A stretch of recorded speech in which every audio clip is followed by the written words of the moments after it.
Hello, this is Wes with Baron Heating and BaronGreenTeam.com.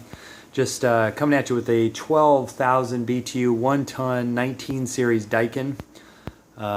This is also the same indoor unit that's used on the 15 SEER model and the new low ambient models as well.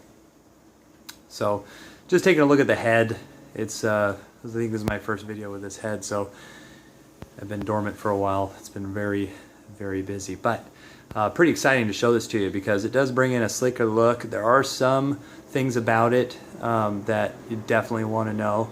I put it into powerful mode right now so you can hear the absolute highest volume. You'll see I just blew that paper off the couch.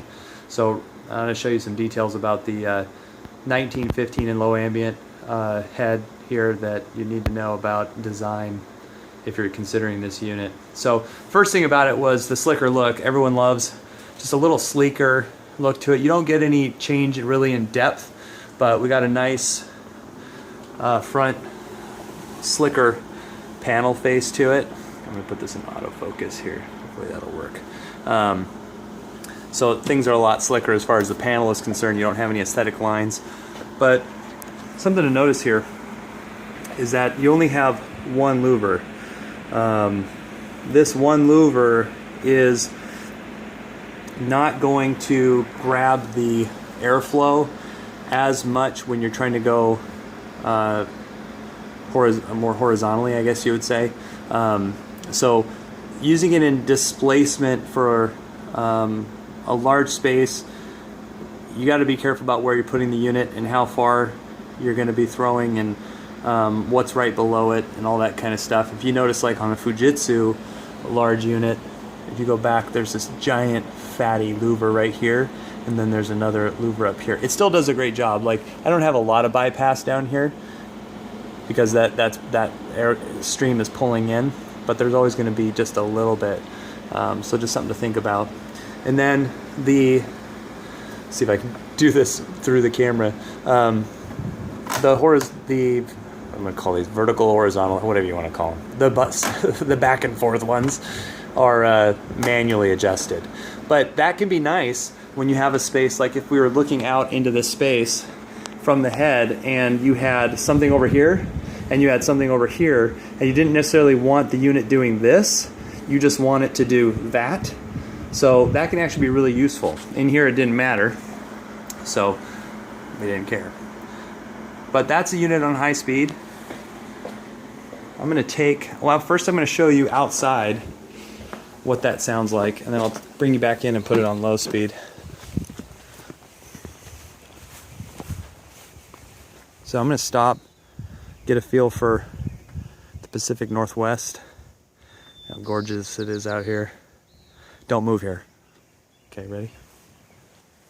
Remember, unit's on turbo.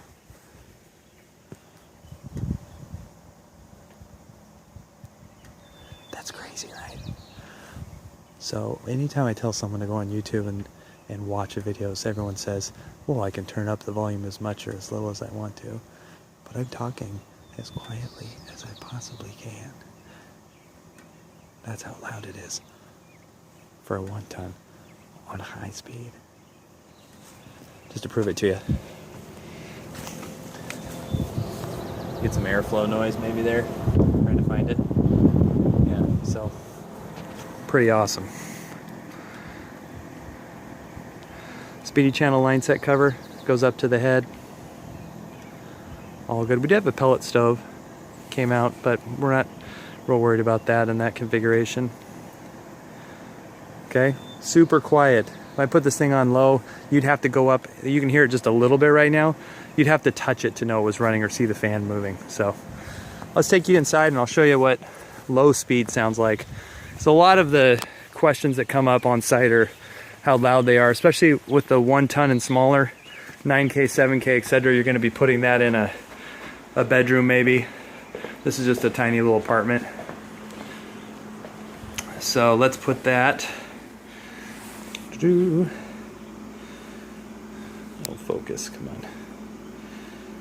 So we'll take that out of power mode if I can remember. There we go.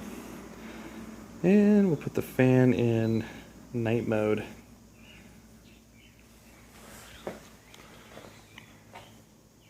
So, and we'll walk up to that.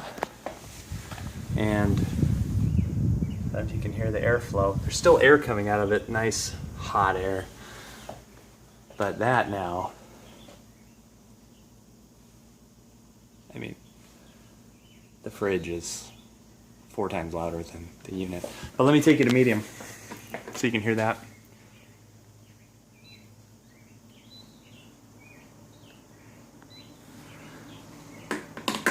Okay. So it's a misnomer to say they're invisibly quiet. You got some airflow noise there? All right, I put you in the airflow so you know it's on. So you can't say that they're invisible, but let's go say I'm at this couch here, right? And I'm gonna sit down, I'm gonna watch TV. Yes, there is a physical presence, noise-wise, of that thing right there, but it's not pissing me off and it's not crazy and I have total control of it. So I can sit here, I can put it on night mode and it completely goes away for a bit while I'm doing whatever I want to. Now, beware of someone who wants to put a 24 or an 18 or a 15 up in that space. Now, 15 low ambient's different. But if it's a regular unit, L series Daikin, regular GE, GH, whatever series Mitsubishi, the high speed on this is the low speed on that. And so you're going to end up with still having way more than you need airflow-wise. It'll be a tornado in a space like this. So beware of oversizing, especially with the fans, fan speeds. You got to be careful. Okay. So, anyways, that's a 19 series 1-ton Daikin. Super awesome, 12-year parts and labor warranty. Man, they're such a great product. Again, this doesn't have the programmability. Let me show you the remote real quick. So, this doesn't have, it has auto, which we don't really use in our area. So I'm going to try to autofocus this. Focus on the remote. Come on. There we go. Oh, that's beautiful. So we don't really use auto mode, and that's because there's quite a big temperature swing in auto mode. It's trying to maintain a single set point instead of 2. So we go cool, heat, dry, which is just removing humidity. That is a cooling function, though. Remember, that's going to kick it into cooling. So if you don't want any cooling, don't use that. Fan only, great for if, like, say they wanted to run the pellet stove, but they just want to move air around. Fan, remember, if I put this in auto mode, I am giving the unit the ability to modulate the fan however it wants to, based on outdoor temperature, you know, filter, everything that it wants to do. Once I take it out of that, and I go like that, I am limiting the compressor to some degree, because it's never going to produce more heat than it can expel from the heat exchanger. It's always going to protect itself.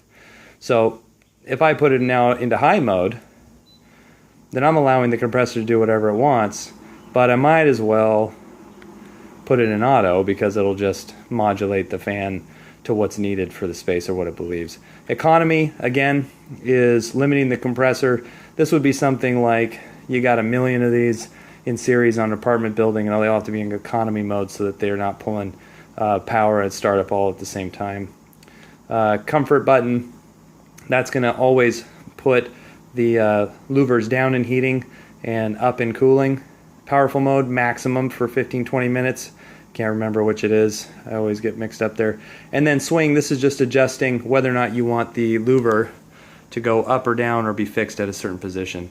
So you could say, I don't want you doing what you want to do, I just want you straight down or whatever. Remember, the other ones are side to side. So, okay. Thanks for watching. Got questions? Let me know.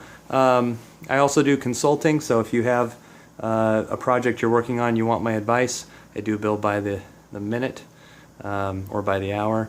So you can also contact me at barongreenteam.com. Thanks again. Bye.